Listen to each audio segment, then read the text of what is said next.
wouldn't come out from underneath the table. I couldn't relate to that because I didn't have that emotional journey back then. And then other people were just expanding and exploding in their performances, and could see them change every week. So I think David's course, though I rebelled internally against it for the first 2 years, by the third year, I think he was a terrific influence on me. So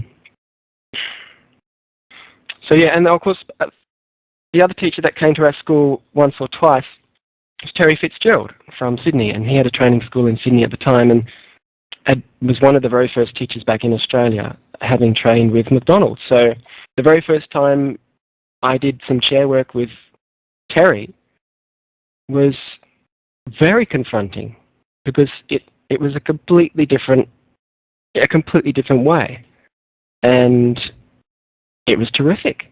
It was fantastic, because it wasn't the same old thing that we were doing all day every day. He had a very different type of direction. It was the same sort of direction I experienced with Misha Magadov and Peter Rebo, or the few McDonald trained teachers that I've worked with. They'd have a much different type of direction to the one that I'd experienced. So Terry was a terrific influence on me. And I know you asked me the question, who influenced me the most, and I couldn't think of anyone, but they're all popping up into my head now. The final person was Karen Chapman, who is an Australian teacher who is a yoga teacher as well. And she would come and spend a weekend at the school, a week and a weekend at the school once a year. And Karen, without fail, every trip, she'd bring her daughter Tara. They would inspire the people in the training course so much that everybody wanted to be a yoga teacher after they left. She's such a fantastic yoga teacher.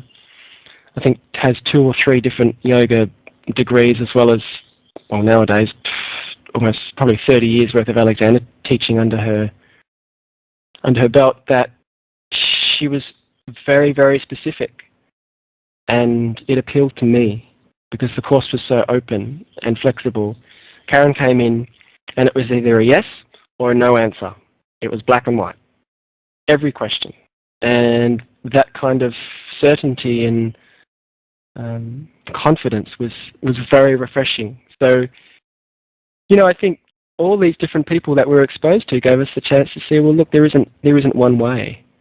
And at the end of it, you've taken in all these different ways, and you have them in your toolkit, in a sense, when somebody walks through the door.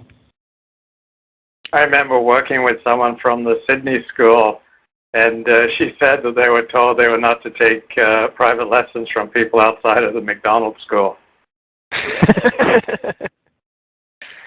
Well, look, some of the most successful in my book, people that I admire as having created the most success in the Alexander world, have come from that McDonald line, and I think they are very sure of what they're doing. Maybe so sure that it stands in contrast with someone like myself, or people that have come through a training course that's so much more flexible and open, that, well, there's several answers here. Maybe this, maybe that. Let's give this a try. But with the McDonald type of people that I've experienced, it's black or it's white, and it's this way. I'll give you the direction that you're heading in, and that will stand by you. You can trust that. So, I think it's horses for courses. Whether the training course says you mustn't take any other lessons, or this is the only way, or it's a training course that says, look, there's lots of different ways. Just have a taste of all of them. See how you go. I've interviewed people for direction on this topic of, should you stick to one way and learn that before you go elsewhere, or should you be exposed to many different? And I can relate to both viewpoints.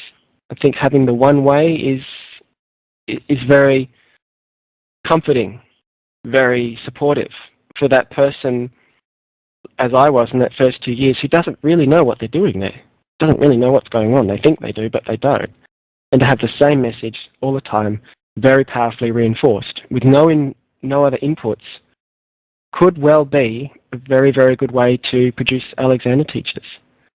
I wasn't able to experience it that way, so I can't speak from experience. But as far as the end result goes, like I said, there are wonderfully successful McDonald trained teachers, and I admire how they've taken the work and been very, very direct with how they've applied it in the world.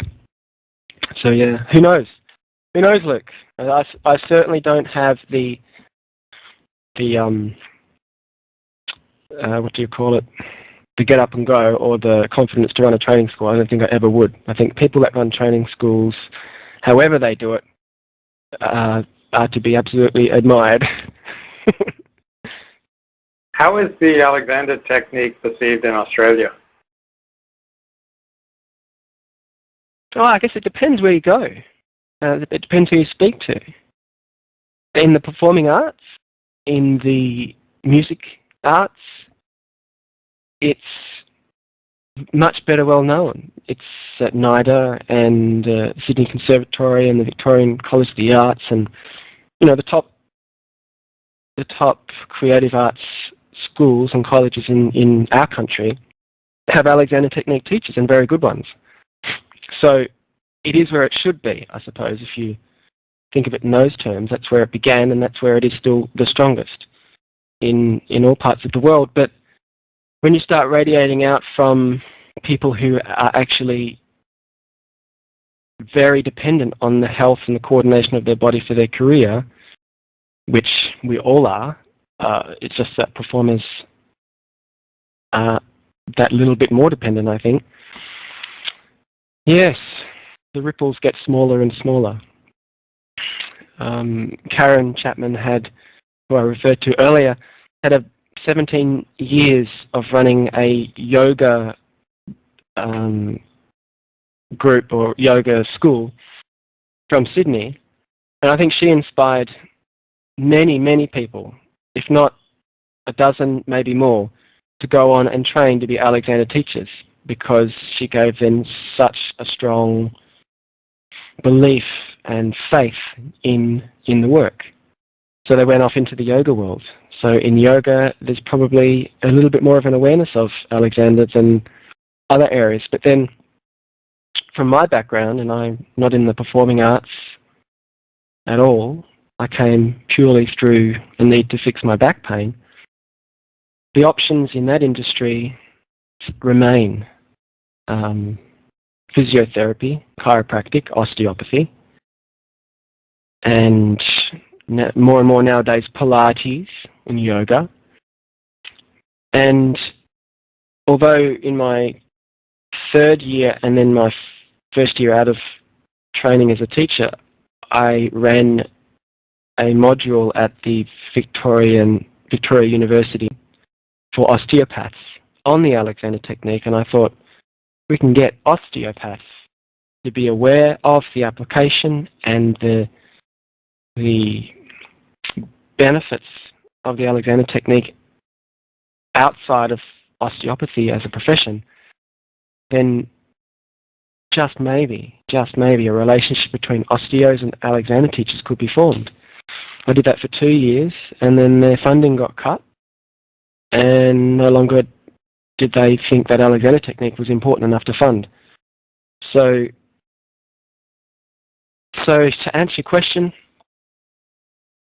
the way it's perceived in Australia is only by the industries that are actually exposed to it. Everywhere else, nobody knows about it.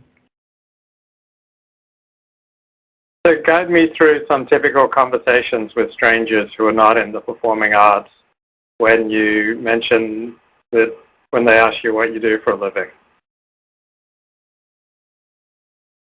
What do I do for a living? Generally these days I've been talking about posture. And this angle has come through the conversations I've been having in the last 12 months with people that work in the movement or active industries. So I've been